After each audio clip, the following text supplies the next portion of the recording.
Okay, hey everyone, welcome back to another Router Gods video. We are continuing on our Chula journey, and this is going to be a review of day 6 and day 7. Instead of doing videos every day, we're going to wind it down to every 2 to 3 days.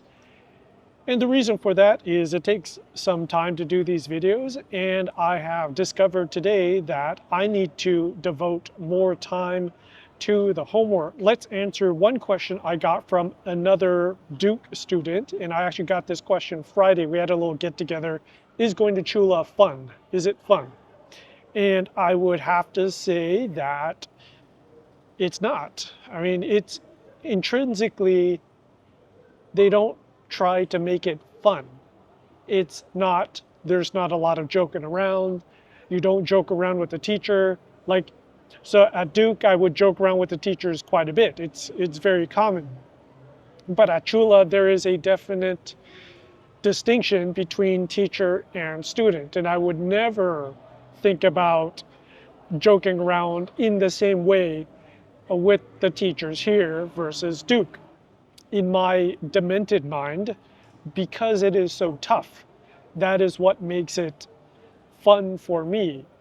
And when I say fun, I don't mean like, yay, fun, right? I guess satisfaction, I guess you could say, satisfaction in taking something that is so darn tough. I mean, my viewpoint of this is if I survive this thing intact, whether or not I get a good grade or not, I hope I get a decent grade, but if I survive all the way till the end of 6 weeks, I will consider that a success. I will be somewhat satisfied in that. Now, if I get a good grade, I'll be really, really happy. But at this point, it's just pure survival. And speaking about survival, let's talk about what happened Friday. So Friday was day 6, and we spent the entire day doing our presentation. So each student got 5 minutes to speak, and some students used PowerPoint, some students spoke from a sheet of paper. I used Google Sheets, so whatever the student picked. And we spoke about a crime, whether the crime was real, whether it was done to us, or whether it was a story. So some students coming from China, they used a famous crime from China. Some students coming from Taiwan, they used a famous crime from Taiwan. This was a subway stabbing, like some student used a sword and just started hacking people up on the subway. Pretty crazy, I didn't know about that. Each student that was speaking was assigned another student that was sitting down, and that student was in charge of asking questions, of clarifying. Once you gave your speech, you're not done yet. You still have to stand up there for 5 to 10 minutes and take questions from that assigned student along with other students and the teacher. So you're just like getting hit with questions like, how did this happen? What did this happen? What do you feel? And it was interesting. That took up the whole day. The entire day, the entire 3 hours was getting through the 10 students of their speeches and the answers. And here's also what's interesting is during the weekend. So remember, this happened all on Friday. And then on the weekend, on Sunday, I got a little email through Google Classroom that, okay, you've been assigned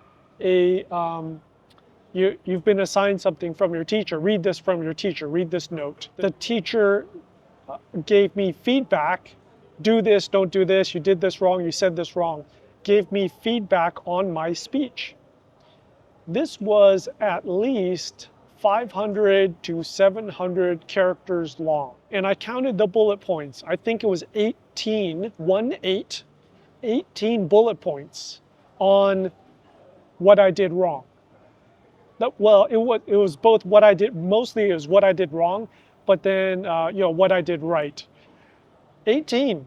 Now I know why they keep the number of students low. So what I was surprised about is, why are they running this class with only 10 students? Well, it must have taken my teacher, I don't know how long to write this. This is probably 30 minutes worth of work, just dissecting everything that I did wrong, which was probably a lot.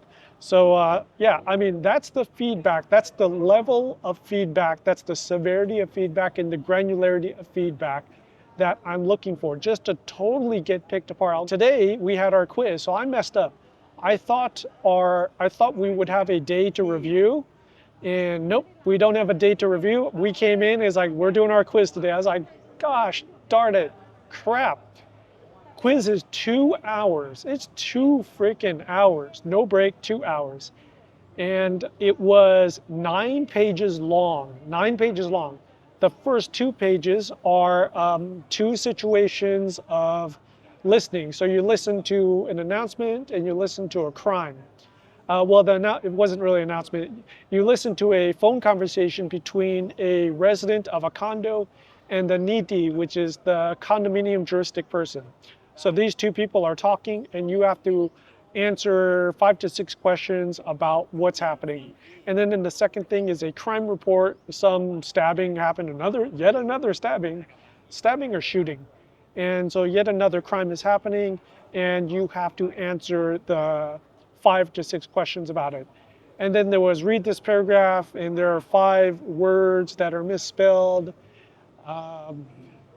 Fill in the blanks. Like, there was a whole bunch of stuff. So it's 9 pages that this quiz. I finished last, and I'll be lucky if I get 50% on this quiz. It's terrible. So I've discovered through this that I am not putting in enough time on the homework and self-study. Even though I've been putting in 2.5 to 3 hours a night doing studying the grammar, doing the homework, studying the vocabulary.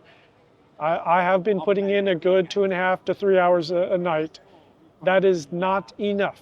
The big reason why I can't make videos every night anymore is I need to devote probably 1.5 to 2 more hours a night of studying. So I need to bump this up to 4 to 5 hours. And yeah, just to prevent me from completely drowning. And yeah, this was today. Today was 2 hours of the quiz, and then we spent the last hour, the last 45 minutes or so going over the quiz, and you know, this and this. And it was funny because as we're going over the quiz, everyone in the room's going, "Gosh darn, I got that question wrong. I got that question wrong." Yeah, we're going to keep this one short because I need to get to studying. All right, that was day 6 and day 7 of Chula Intensive Thai 5. Yeah, we're expect another video in 2 to 3 days because that's going to be the schedule from now on. All right, if you have any questions, put them in the comments section below. And as always, take care, stay safe, and I'll talk to you later. Bye.